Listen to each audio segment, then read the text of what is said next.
What up, B Squad? It is your boy JB, and I am here today, you guys, with a brand new review for Belle Collective Season 3, Episode 17, episode titled Love Under New Management, you guys. Now, before we jump into this review, if you guys are watching this video or any other video on the channel, and you guys aren't subscribed yet, then I need you guys to do me a solid favor and stop taking me out of this date and having me pay for it at the end of it. You guys know the routine. You can do me that favor by liking the video, subscribing to the channel, and also by turning on your post notifications, you guys.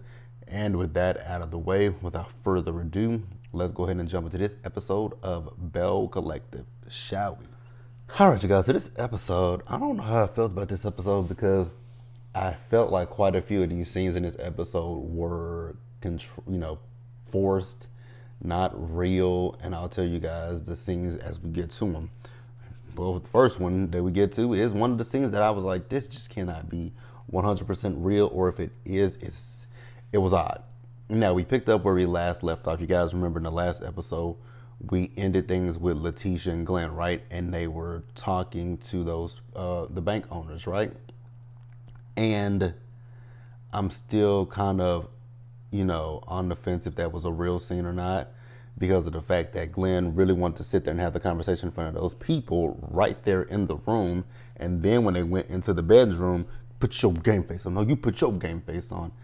And I was just like, so what are we doing here? Like, it was a little confusing to me, right? Now, they went out and did the commercial, and this is where I was really confused at, because they started doing a commercial and it was so many different takes, and I was like, is there a script? Because it didn't seem like there was a script that they were reading from. It felt like they were ad-libbing, and let's just be real and honest with each other, the acting was terrible. Like, so I was just like, it just didn't seem natural to me. So I was like, something's off with this scene. If you guys live in Jackson or in the surrounding areas and you guys have saw this commercial, please, show it, hit me in the DMs, let me know if you guys have saw this commercial. I would really be interested to see it. Is it like on their website? Is it a commercial that's on the television show? Is it a commercial that's on like social media? I mean, let me know. Actually, let me know the name of the bank too. I'm curious about that, but it's just, this scene didn't seem real to me personally. Next thing we got Akeisha, and she's at home with the kids, and she's doing some business for Willie. So we find out that Akeisha is Willie. She manages Willie's career, right? And I have been wondering this question for quite some time, like, what is the deal with Ferris Street? So it looks like we got our answer in this episode. Her proposal was rejected, and now Willie's feeling like, well, since the proposal was rejected and there's not really much here in Jackson currently, how about we take our behinds back home, right? And Akeisha isn't really too sure about that, and I don't know if I do wonder how this works for them, right? When it comes to this show, do they when they're filming the show, are they only in Jackson for filming purposes, or is she in, like, that would be an interesting marriage, and they have kids together. He's in New Jersey, she's down here in Jackson, Mississippi. Very interesting dynamic. But if it works for them, hey, it is what it is. It works for them. We'll pause here and move forward, you guys. Next up, you guys, we got Essie. So Essie, now I noticed this. Essie has an interview with the producers, right? And I noticed one thing in her interview. I noticed her earrings. So you guys go back and look at the episode. Look at Essie's earrings in her interview with the producers, right? Look at Marie's earrings. Those are the same exact earrings. So I don't know if if Essie filmed her interview one day and Marie filmed hers one day, and she just, because at one point in the episode, they were in an interview together. So unless they got a deal with the person, or it was when they went to the store and bought them, or whoever got them for them, unless it was a 2-for-1 deal, it is what it is. Nothing shady or anything. I just noticed that they both had the same earrings on, because I was looking. I was like, I noticed Essie's earrings, and then I noticed Marie's earrings. I was like, oh, they have on the same earrings. Pretty cool, but it is what it is. So we see Essie, and Essie is at her childhood home. So Essie is, renovating the place, and it looks really nice. What else? Her parents have both passed away, right? And so Marie was talking about the relationship with her mom, and Marie was talking about the fact that her mom had went and took her mink coat and went and pawned it for $30. I was like, damn, $30 a mink coat. I mean, mama got a drug addiction, and so she was doing anything to get it fixed, right? And Essie suggested to Marie that, maybe her mom should have, therapy or counseling, right? And I was like, if rehab hasn't worked, I, I don't know if therapy, it could help her, right? It could. But I don't know. An addict will only get clean when they want to get clean. You can force them, you can bribe them, you can do so many different things. But an addict is only going to get clean when the addict is ready to get clean. And at this point, I hate to say it, but I just don't really see her mom wanting to get clean. And I hate to say that, but I just don't think that Marie's mom wants it. I think she's okay with being in her addiction, and that's not a good thing at all. But I don't think that her mother wants to change. And then her mother's getting older, and as you get older, you get set in your ways. And I think that that's literally what's happening with her mom. But so, hey, tell me what you guys think about this, and we will go ahead and we'll just move forward, you guys. Now, next up, we see Latrice. Latrice is at her building, and her building is going absolutely nowhere whatsoever. Like, it just looked like empty. I mean, it just looks empty. Now, her brother is supposed to be, doing the renovations on it, but I was like, I wanted to question, like, does your brother have like a construction business or something? And I know sometimes we reach out to, our family, say, hey, I can do this for you. But sometimes you gotta be like, you gotta put your foot down when it comes to family. Yes, you're my brother or my uncle or my cousin or whatever, but business is business to me. And when I tell you I need something done in a timely manner, I need you to do it. I don't need you to be like, well, look sis, look cousin, nephew, son, whatever, and I'll get to it when I can get to it. No. If you were going out in the real world and you got a client and they hired you to do a business, do this for them, you wouldn't be procrastinating. You wouldn't be doing none of that shit. So just because you're family and it doesn't mean that you get to treat me any kind of way. Now, so they went through the place, and Latrice was talking about how she wants chandeliers throughout the place and even in the warehouse. Now, although I don't know what Mumbles McGee was saying, I know one thing he said was that is hood. That's some hood shit, having a chandelier in a warehouse, and I absolutely have to agree with that. I was like, Latrice, why do you want a chandelier in a warehouse? I mean, aesthetically, you want them to feel good about their job, but a chandelier, ma'am, a chandelier. Okay, I mean, I guess if that's what you want to do, go for it. Very interesting, but it is what it is, you guys. Now I do have a quick question. How does anybody understand what the hell Cliff is saying? Because I never know what Cliff is saying. I have to look at, like, I have my subtitles on my TV. I have to look at the subtitles to understand what Cliff is saying, because I'd be like, huh? And they just be going along with whatever he's saying. I'm like, I don't really understand. But I guess if you've been with a person for any length of time, you learn them. But that would just be nothing for me to learn. Because like I said, he just mumbles. And I'd be like, speak up. Speak up, Cliff. Speak up, please. All right, you guys, let's pause here and move forward, you guys. Next up, you guys, we see Aikisha. So Aikisha is meeting up with Marie. And so they were supposed to be having a date with the kids, but Aikisha's kids were sick, and so she didn't want to put, Marie and her kids at risk of getting sick as well. And so they talked about motherhood for both of them, the fact that with Aikisha, she had her kids in her 40s, whereas, with Marie, Marie had kids in her 20s and in her 30s. So what is the difference there? You know, Akeisha's talking about how she doesn't have a lot of energy with her kids.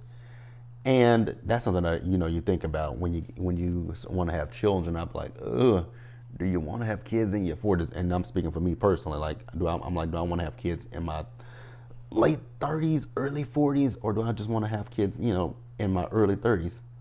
And, you know, because I knew 20s was not it for me, but I do wonder sometimes. Um, so they also talked about Ferris Street, and once again, you know, Akeisha's talking about the fact that her proposal was rejected, right? And I don't think she necessarily said why the proposal was rejected, but it was rejected nonetheless. And so they were talking, and you know, Marie brought up the fact that Akeisha's proposal was much similar to Letitia's proposal. I like the fact that Akeisha clocked the hell out of her because she was like, didn't she say she wanted to buy the block back? Why didn't she buy it back? Because she didn't have the money. I was like, well, damn. Let us know how you really feel, but I mean, she wasn't lying. Yeah, I'm gonna bring up the Enterprise in just a minute because I still have so many questions about Letitia and this damn Enterprise. But you know, can we say? I don't know. Do I feel like IKEA had the same proposal that Letitia had? It sounds similar. I will be honest about that. It does sound similar. It sounds similar, but it could be different. I don't know. Honestly, I'm gonna be honest with you guys, and this is not to be shady or anything of the nature. I think there's a stark difference between Letitia and between Akeisha, and I'm gonna tell you guys what I think the difference is. I actually believe that Akeisha wanted to do this, probably has the capital to do this, right? Whereas with Letitia, I think that was a storyline for her season one, because remember, it was supposed to be all of the girls coming together, putting their businesses on Ferris Street. It wasn't supposed to be her.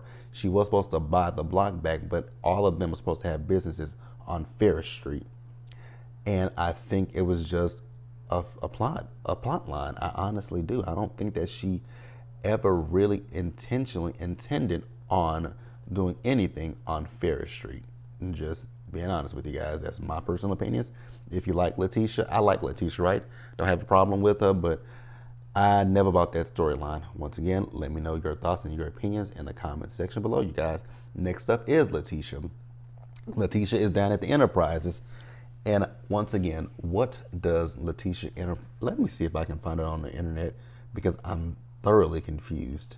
I don't know 100% what she does. So now somebody said, someone I Googled it, it said Letitia Pearson Enterprises location. Now, she got a website up. It's a nice website. Become the best version of yourself. Letitia Pearson, book Letitia. Manifesting the Power of You. She got a book called Manifesting the Power of You. Okay. Now, I do see on her page where it says, there's a video at the bottom of it, and it says Real Housewives of Atlanta host brunch.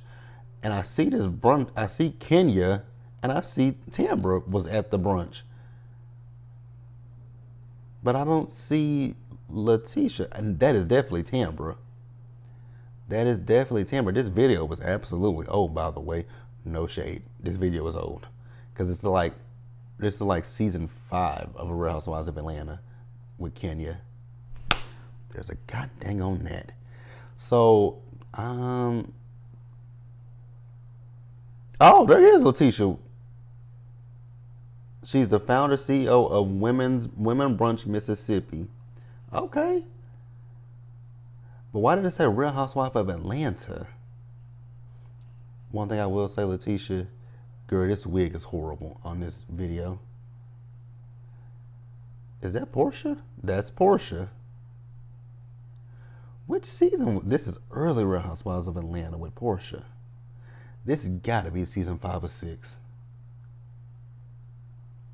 No, because Portia got the boobs. This is after Cordell. Very interesting. I'm gonna have to do a little deep digging into this brunch. Okay, very interesting. Very interesting. But it literally said Real Housewives of Atlanta. So they don't went from Mississippi to Atlanta to meet the. Never mind. Never mind. Never mind. So actually, you guys, we're gonna just go off for just a little because I think that this scene right here with Letitia and Glenn was bullshit because he came down to the Enterprises to ask her to be his manager with this music. Sir, nobody is buying the music. Nobody wants the music. Put the music on the shelf and put it all the way at the back of the shelf. Nobody gives a damn about it. I thought that scene was fake. So it says here, Letitia Pearson is changing the mindset of individuals across the globe. Letitia is the founder of Women Brunch, a platform for female entrepreneurs. And she is the CEO of Letitia Pearson Enterprises, Inc., a luxury marketing and branding company. Letitia is a savvy businesswoman and has gained major acclaim and public notoriety as a force of empowerment, inspiration, and encouragement for others to start a business, practice self-care, and to become the best version of themselves. Letitia is also a reality TV personality on the Oprah Winfrey Network Belle Collective. It says, quote, I am humbly grateful to have the opportunity and a platform that will allow me to inspire others, end quote. Through Letitia's one-on-one coaching, empowerment sessions, and her life-changing events. I'm sorry, life-changing events, that's not to be shaded, but them brunches ain't life-changing, no shade. She is able to get others to move outside of their comfort zone and believe with and in them by helping them to envision themselves at their highest level of success. Let's see if she got any events coming up. No. This website ain't been updated since, because this last event was July of 2015. June. Oh, okay. Yeah, none of these events are recent that she has on here. So I don't really understand this website, to be quite honest with you. Now, if you guys are interested in going to Letitia's website, what you can do is you can book her for a business consult, speaking engagements, and or hosting, coaching services, brand ambassador, inquiries, and mentorships. Okay, I mean, I guess. I'm not being shady, I was just curious. Just very curious. Now, the thing that blew me in this scene was she was talking to Glenn, talking about I could have had a client in here. Girl, you had no damn, you did not have a client in here. You knew that Glenn was coming to this office because Glenn has a microphone on. They have to mic you up before you even come into the scene. Letitia, play with somebody else and not me. That's all I gotta say. Play with someone else and not me. That scene was fake and bullshit. Let's pause here and wrap up the episode, you guys. All right, you guys. So next up, we see Ikea. So she is going to a Zumba class with Triple S. So Sophia Shantae Soguchi. So they talked about Fair Street, and she's once again talking about the fact that she lost the proposal, but I guess there's another group of people that want her to come in on another proposal with them. So she's curious about that. She also is juggling with thinking about moving back to New Jersey since the whole Fair Street project for her currently is at a standstill. She did talk about one of the businesses burning down, and I wasn't really following what she was saying. What else? She talked about the gala with Marie and how she's gonna meet up with Essie, because at this point she ain't really too sure about putting her name on that. And I was like, I don't blame you, because after last week's episode with sitting down with Marie and Marie knew nothing about the damn gala, I would have been like, you know what, ma'am, you have yourself a great and fantastic day. I'm out of here. This is not what I signed up for. I don't want to be a part of it. You enjoy your day. And then, you guys, at the end of the episode, we see Marie and Letitia. They went out for dinner. And surprise, surprise, Glenn shows up. Once again, mic'd. So they acting like they didn't know that Glenn was coming. I was like, this is just dumb. Y'all are playing on our intelligence at this point. But that is the episode, you guys. Let me know what you thought about it in the comment section below. You guys subscribe to the channel, turn your post notifications on, and share the video, you guys. And if I left anything out that you guys want to talk about, drop down in the comment section, and I will catch you guys in the next video, you guys. Bye, guys.